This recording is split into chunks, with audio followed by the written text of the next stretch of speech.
Doing what I don't want to do. This is going to be a lengthy article. Nobody has to read it, but my therapist suggested I write everything down in a chronological format, and what better place than here?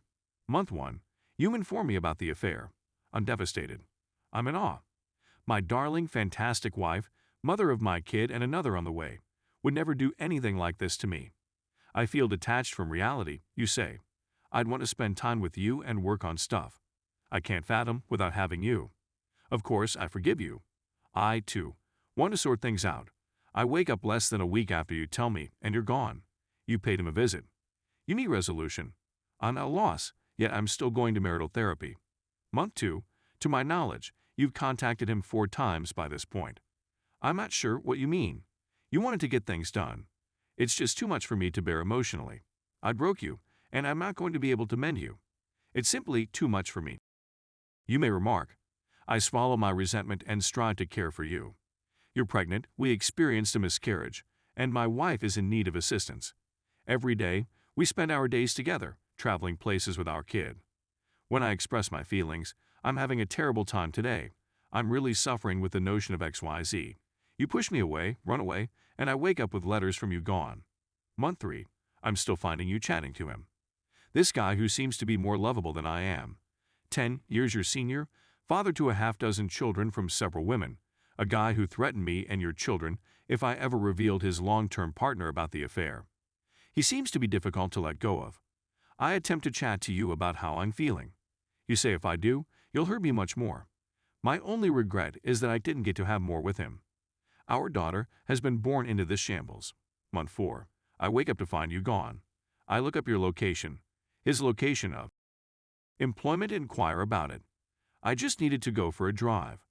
I look at your phone. I apologize for not being able to do more. I miss your sense of flavor. I request that you leave. Stay at your mother's house. You're terrified. Tell me you don't care about me. You never had feelings for me. I try to avoid you as much as possible. I'm concerned about your mental health. We're splitting up the kids. You're going to give me a chance to date you, you say. This can't be true. This can't be happening to my high school love and closest buddy. Our separation seems to be working. You appear to be missing me. You've invited me to Thanksgiving dinner. Yes, I do. You're still conversing with him. I'm begging you to stop texting him in front of me. I go no touch for the 5th month. It seems to send you into a tailspin. You want to get things done. Let's see how it goes. I haven't been thinking clearly. I agree that I'm anxious to be with the lady I love and that none of this is true. You return to your hometown 2 weeks before Christmas. We're having a fantastic couple of weeks. You don't want to attend to marital therapy anymore, but everything seems to be well. I notice you've loaded the Xbox Live app on your phone the day after Christmas. You've been texting him on there since we changed your phone number. While you're in the shower, I question you about it. You've lost it again. I'm going upstairs to weep where you can't hear me. When I decide to take a shower, I hear my girls laughing uncontrollably. When I go downstairs, you're gone. I finally got a hold of you after 8 hours away. You're not coming home for long. You're going to stop taking your antidepressants cold turkey. You no longer wish to live. I called the cops. You wind up on the list of those who have gone missing. I spent 2 days seeking for you, from daylight to night. You surrendered to the hospital. 6th month, you spent 10 days in a mental health center. I've been on the phone with you for 10 days. We're looking after our girls. Bringing our daughters to sit in the parking lot outside the facility so that we may talk on the phone while you can view them from a distance. Hopefully, my wife will receive the assistance she needs in there. Everything will be okay. You leave the institution and return home. You formed a slew of toxic connections at the facility, and you're messaging and contacting folks you met there throughout the day. But I let it go. You've been gone for 2 weeks, and when I get home from work, it's long after you've gone to bed, and I discover your phone with the Xbox app open. A discussion between you and him again. You're missing him. You have garments that smell like him, but have gradually lost their aroma, which makes you unhappy. I'm completely numb. I request that you depart once again. Month 7, separation number 2. I'd want to work on it, but if you ever speak to him again, this is done, I say. Allow the separation to begin. You're at his job less than a week into your separation. It's the library. You're in a library with your new mental health facility buddy T. I call to inquire about the situation. You're freaked out by me. I'm not talking to him. How could you have made such a huge deal out of this? I just let it be. Because I found you weeping. You came over on your birthday. I stated it was difficult, and I didn't know if I could handle it any longer. I needed it to stop. You show up with divorce papers, informing me that you usually hurry things, attempting to get me to make a choice right immediately. I uncontrollably and ask, why are you doing this? I still don't think any of this is taking place. You make fun of me and threaten me, saying, if you don't stop weeping, I'm going to punch you in the face. I can't imagine what people would do to me if I said anything like that to you. But, as you put it, you're simply going through a hard patch. Month 8, to the best of my abilities, I've been taking care of myself. We're splitting apart the females. You receive half a week more than I do. It's difficult. I adore my girls and hate being away from them. We've been away for a month, almost 2 by the end of March, and you've not been talking to him because you want to focus on our marriage.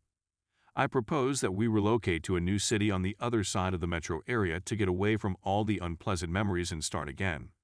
You agree, so we look for a lovely small property to rent jointly. You're also pregnant. There's no chance it's not yours. Why would you even question it? Month 9, the big day has arrived.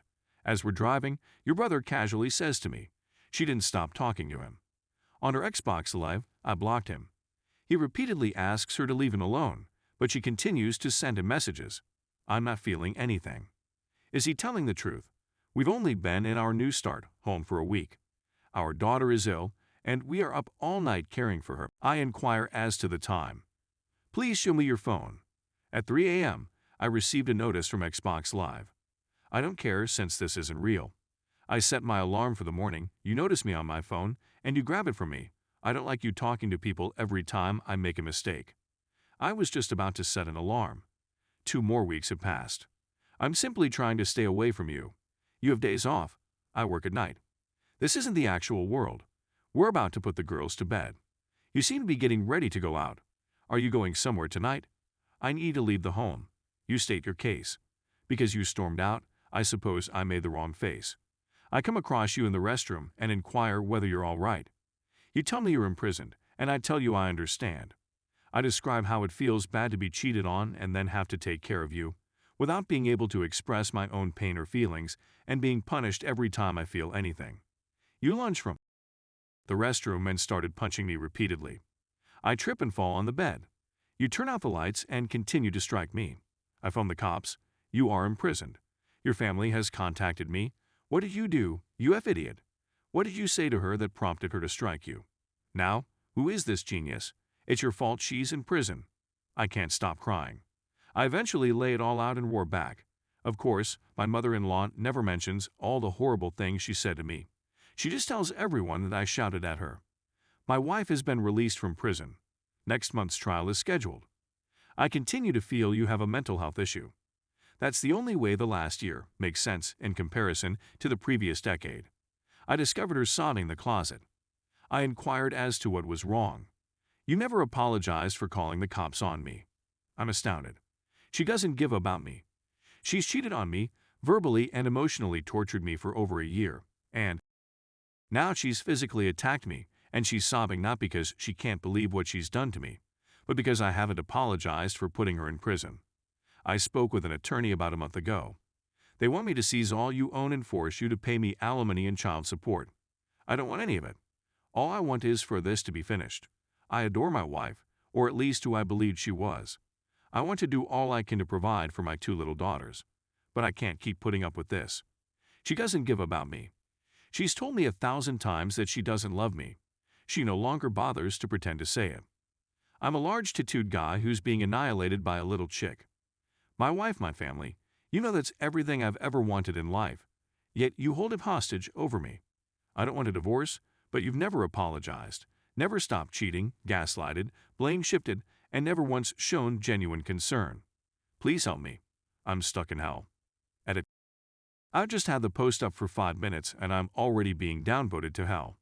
I'm sure you all think I'm a coward. You're probably correct. It's difficult to believe that the lady you've been in love with for a decade is a monster. Please be patient with me. I didn't expect to receive trash on a support group forum for being candid about being ripped apart by someone you want to trust. Edit 2. I've read as many of the responses as I can. I'll attempt to respond to as many of you as possible, and I appreciate the private messages of encouragement as well. I got down with her last night and looked through the divorce paperwork and began filling them out. I'm sticking to it, and if she won't do it peacefully, which I'm sure she won't, I'll continue work on the lawyer. Many people will tell you to simply go to the lawyer right now, but to be honest, I'm penniless, and the $3,500 retainer fee alone is a little out of my price range. My wife is a shopaholic, and we spent $10,000 on marital therapy during COVID. Not to add that COVID has had a significant influence on my work.